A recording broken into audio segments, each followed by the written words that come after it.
But for more on the next phase of this AI infrastructure spend in Coherent's latest report, we now like to welcome in Andrew Graham, managing partner at Jackson Square Capital. Andrew, thanks so much for joining the show today. Coherent delivered, relatively strong results, but the stock is lower and we've seen a bit of a mixed reaction. So what were investors looking for that say they didn't necessarily get from these numbers? They got it all. You got all of the buy-side bars, all the KPIs, all the key metrics were exceeded in Coherent's fiscal Q4 print. And so, the reaction is the stock has rallied 60% in the last 10 sessions. And so people who are buying it for the earnings print are now just taking it off. This is sort of a natural market internal that goes on all the time. And this is a stock you should be adding, not selling. Andrew, do you think that this is a reaction, and it's hey, look, we have no idea. We don't have an alternative universe, at least that I know, that we can go play this a different way. But the direct comparison the next day to Lumentum, did that kind of work against this a little bit? A little bit. I think Coherent's probably the better name. We own them both, but Coherent's got its own vertically integrated indium phosphide manufacturing capacity. Indium phosphide is the base material you need to make the substrate for optical transceivers and co-package optics and so forth. And they've been ramping this for the last couple of years, and they just took another big step forward. So right now, optical demand outpaces supply by a large margin, and Coherent is probably the best position to be able to meet that surge in demand because they produce their own indium phosphide, they have better margins as a result, and so forth. And it's really beginning to ramp now. So in the second half of the year, you'll see their production of indium phosphide double by the end of Q1 27. And then you see it double again by the end of year-end 2027. And so if you're doubling your indium phosphide capacity, you have an opportunity to unlock that pent-up demand, which is in the order book, by the way. 2027 is fully booked out with their expectation for raw material production.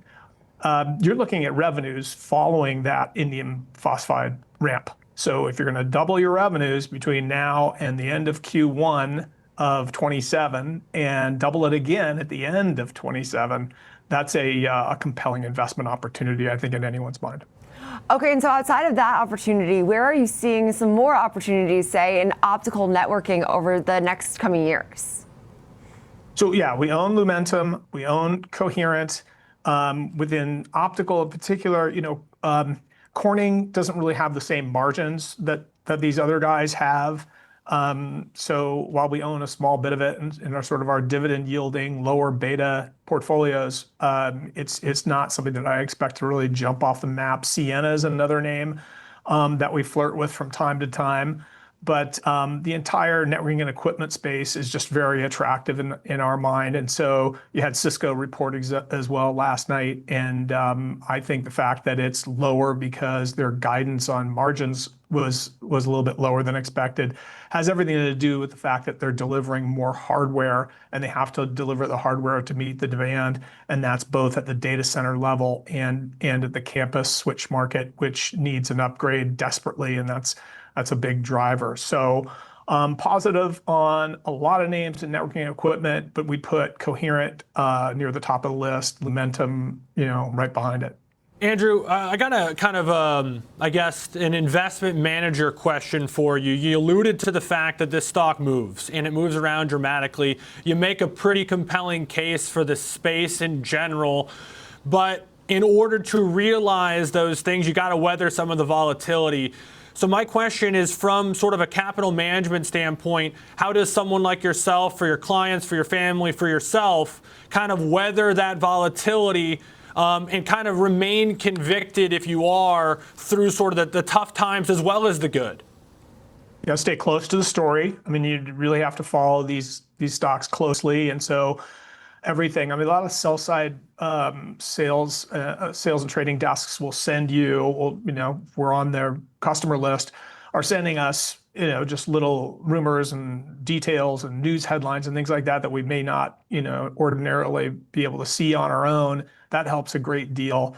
But also, when we add a position, we're adding it when it's short-term oversold, and we have a measure for that. I've been using it for whatever 30 of my 41 years in this business, and it just helps a great deal. So we add length when these names are short-term oversold, and that gives us, I think, conviction, right, in the fact that there's going to be immediate upside as well as long-term upside. So we want to get started off on the right foot. Okay, so say beyond just Coherent and its latest report and Lumentum and all of the volatility that has been the week that is for earnings, what other AI infrastructure names stick out to you right now, and of course, why? Well, so I was just really struck by the inflection in some of these software stocks, and I would characterize them as software for the inference economy. Cloudflare comes to mind, Twilio, Shopify, maybe Snowflake, of course, which has yet to report. But I mean, they're just jumping off the page. So something's going on here, and we haven't done quite enough work yet, I don't think. But if you look at Cloudflare, their total new signups are 2 million in Q2 alone for their developers product, and they did 1.5 million total in all of 2025. So there's a big inflection going on there. You look at Shopify as another anecdotal, sort of example. Their, average daily users, I think they call them average daily marketers or something like that, is up 3.6 times year over year in Q2. So there's an agentic thing going on here that I don't fully understand, but you need to pay attention to it. You can see it in the price charts of things like Shopify and Twilio and Cloudflare, but it's a big multiplier. It's exponential, and it really needs and deserves attention. You also mentioned in your notes Palo Alto Networks. Can't help but overlook how impressive that stock's been. I know CrowdStrike's on your list, another cybersecurity name that's done quite well. But then a name that, in my mind, I kind of lump in that group is Zscaler, and it's done pretty awful. What do you think is distinguishing some of these different cybersecurity names in terms of performance right now? I think it's the broader suite of products is what happens. So Palo Alto and CrowdStrike have been aggregating all these different pieces of the security stack, and they offer the most integrated product suite. And so Palo Alto is probably the one I think that's going to come out better post-earnings than maybe CrowdStrike, where expectations are super high. But either way, both are names that we'd own. I think the driver, of course, corporate America, I don't think is going to be scrimping on spending money on security when open source models, whether they're in China or the United States, are starting to kind of push up against the frontier model capabilities of Claude Mythos and alike. There's just a lot of vulnerabilities there, and spend is not going to be the issue. So we think those stocks are both those names are up and to the right. And Zscaler is just a name that just hasn't caught our attention yet. And the reason for that is that it's doesn't have quite the broad suite that the other two have. Okay, and good point. Good place to leave it. Really appreciate it. Andrew Graham, managing partner at Jackson Square Capital. Great conversation today.